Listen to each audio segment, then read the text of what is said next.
आईं सदाईं करीम थे सिंध सुकार दोस्त मिठा दिलदार आलम सबाबाद करो।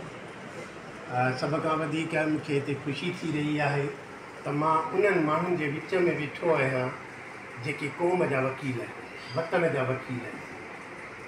अदीब हिकु वकील हूंदो आहे ऐं वकील ऐं अदीब में इहो ई फ़र्क़ु हूंदो आहे त हू हिकु तंज़ीम में हले थो, हू हिकु डेकोरम में हले थो ऐं अदीब जेको आहे सो हिकिड़ो आज़ादु पंछीअ वांगुरु पंहिंजे ख़्यालनि जी उॾाम खे पंहिंजे लफ़्ज़नि में क़ैद करे लिखे थो। अॼु जो हीउ जेको नंढो सेमिनार आहे या डिस्कशन आहे सा अली बाबा ते आहे। अली बाबा सिंध जो उहो अदीब आहे जंहिं सिंध जी सक़ाफ़त खे, सिंध जी ॿोलीअ खे ऐं सिंध जे रीतुनि रस्मुनि रवाजनि खे, तारीख़ खे पंहिंजे कलम जे ज़रिए निर्वार कयो, माण्हुनि ताईं पहुचायो, हुन फिक्शन खे उन जो प्लेटफॉर्म बनायो ऐं उहो फिक्शन ई अहिड़ी शइ आहे जेको इंसान जे दिमाग़ ऐं दिलि ते असरु रखे थी। मूं किथे पढ़ियो हो त दुनिया जे समाजनि में जेको इनकलाब आणींदा आहिनि उहे 4 शोबा आहिनि, 3 शोबा आहिनि। उन में पहिरियों शोबो उस्ताद जो आहे जेको टीचर आहे, जंहिंजो रूट जेको ग्रास रूट ताईं हलियो थो वञे, आवाम ताईं हलियो थो वञे, माण्हुनि ताईं हलियो थो वञे, उन्हनि जे माण्हुनि जे घरनि जा मसाला बि उन उस्ताद खे ख़बर हूंदी आहे। ॿियो शोबो आहे मेडिकल, डॉक्टर बि अहिड़ो शोबो आहे जो माण्हुनि जे घरनि ताईं उन जा मामला मसाला पहुचनि था ऐं क़ौम जा मसाला पहुचनि था ऐं उहो उन्हनि खे सम्झे थो, परूड़े थो। ऐं टियों शोबो आहे वकील। वकील बि अहिड़ी शइ आहे जेको माण्हुनि जे मामलनि खे सुलझाए थो, ठाहे थो, हुननि खे अॻिते पंहिंजी मंज़िल खे ॾसे करे हुननि जी ज़िंदगी सफ़ल करे थो। दुनिया जा जेके बि इनकलाबी रहिया आहिनि ऐं ख़सूसनि जेके रहिया आहिनि मुल्कनि जी आज़ादी जा अॻुवाण, उहे या त वकील रहिया आहिनि या डॉक्टर रहिया आहिनि या उस्ताद रहिया आहिनि। वियतनाम जो ॾिसो, जेको सो चाइना जो ॾिसो या कोरिया जो ॾिसो इनकलाब, रूस जा इनकलाब ॾिसो, जेके बि इनकलाब रहिया आहिनि उन्हनि जा जेके अॻुवाण रहिया आहिनि उहे एडवोकेट रहिया आहिनि या जेके से उस्ताद रहिया आहिनि या जेके से डॉक्टर रहिया आहिनि। इन्हनि शोबनि सां हुनजो तालुक़ु आहे, छो त उहे शोबा अवाम सां डायरेक्ट सिधीअ तरह राब्ते में हूंदा आहिनि।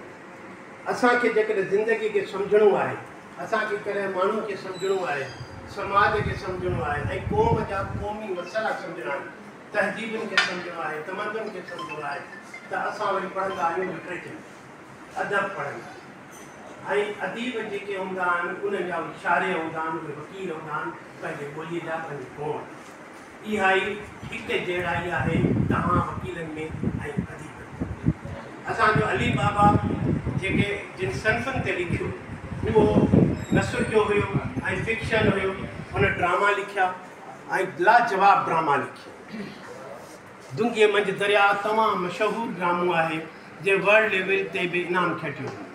उन जी कल्चर, उन में जेका ॿोली इस्तेमालु थियल आहे, उन जे में जेके किरदार इस्तेमालु थियल आहिनि उहे निज पिज असांजी धरतीअ सां वाबस्ता आहिनि, असांजे समाज सां वाबस्ता आहिनि, असांजे माण्हुनि सां वाबस्ता। उन खां पोइ हुनजो नावेल जेको आहे, 2 नावेल हुन लिखिया आहिनि। हिकिड़ो नावेल आहे मुहन जो दड़ो। मुहन जो दड़ो असांजी तहज़ीब ऐं तमदन जो उहो निशान आहे जेको पूरी दुनिया में असांखे सुञाणप रखे थो, असांजी ऐं इनफ़रादी सुञाण रखे थो, मुनफ़रद सुञाणप रखे थो। ॿियनि क़ौमुनि सां हिकु जहिड़ाई खां अलॻि करे असांखे निर्वार कयो बीठो आहे। ऐं उन मुहन जे दड़े ते अली बाबा नावेल लिखियो। उन नावेल में जेके सीन आहिनि, जेका हुन ॿोली इस्तेमालु कई आहे, त मां सम्झां थो तव्हां वकीलनि खे घटि में घटि उहा ज़रूरु पढ़णु घुरिजे। छाकाणि त तव्हांखे जेकॾहिं वकील आहियो त असां ॻाल्हाईंदा आहियूं, असां लिखंदा आहियूं, असां अमली तौरु अमल करे ॾेखारींदा आहियूं।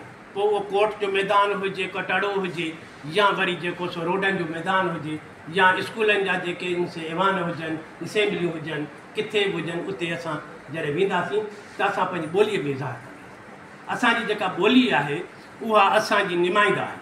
त अली बाबा उन ॿोलीअ खे बुनियादु बनाए जेको सो इहो मुहन जो दड़ो नावेल लिखियो। उन खां पोइ हुनजी लाताइदाद कहाणियूं आहिनि ऐं कहाणियूं बि लाजवाब आहिनि।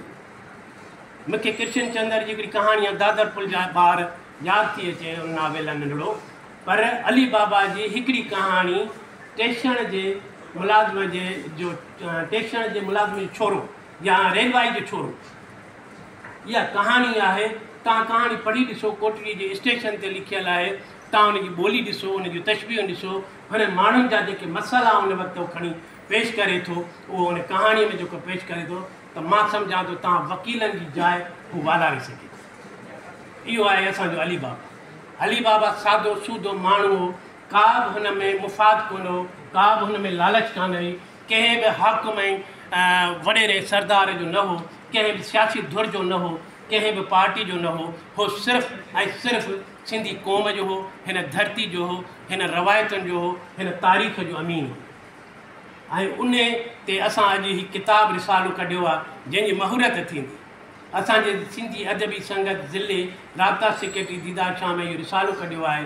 सभई ब्रांचूं जेके सिंधी अदबी संगत जूं शाख़ूं आहिनि हिन जामशोरे जूं, उहे हिन में सहकारी आहिनि।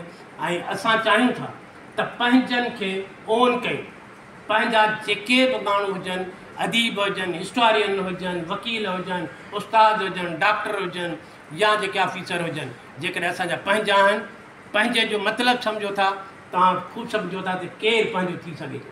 पंहिंजो उहो आहे जेको तव्हांजे ॾुखनि में, तव्हांजे दर्दनि में, तव्हांजी तकलीफ़ुनि में तव्हां सां गॾु हुजे। ऐं अदीब सिंधी क़ौम सां गॾु हुजे।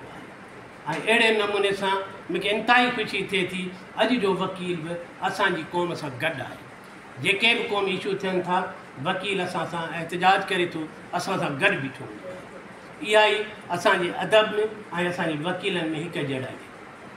अली बाबा खे ऑनर मिलणु घुरिजे, असांजो पंहिंजो आहे, उहो हुन ॿोलीअ जो वकील आहे। इन जे करे ई असां हिन किताब जी हिते महूरत कयूं आहे। तव्हांजी महिरबानी जो तव्हां असां सां तामीन कयो आहे ऐं हिते असांजी घुरायो आहे, मान ॾिनो आहे, इज़त ॾिनी आहे। तव्हां सभिनी जी महिरबानी।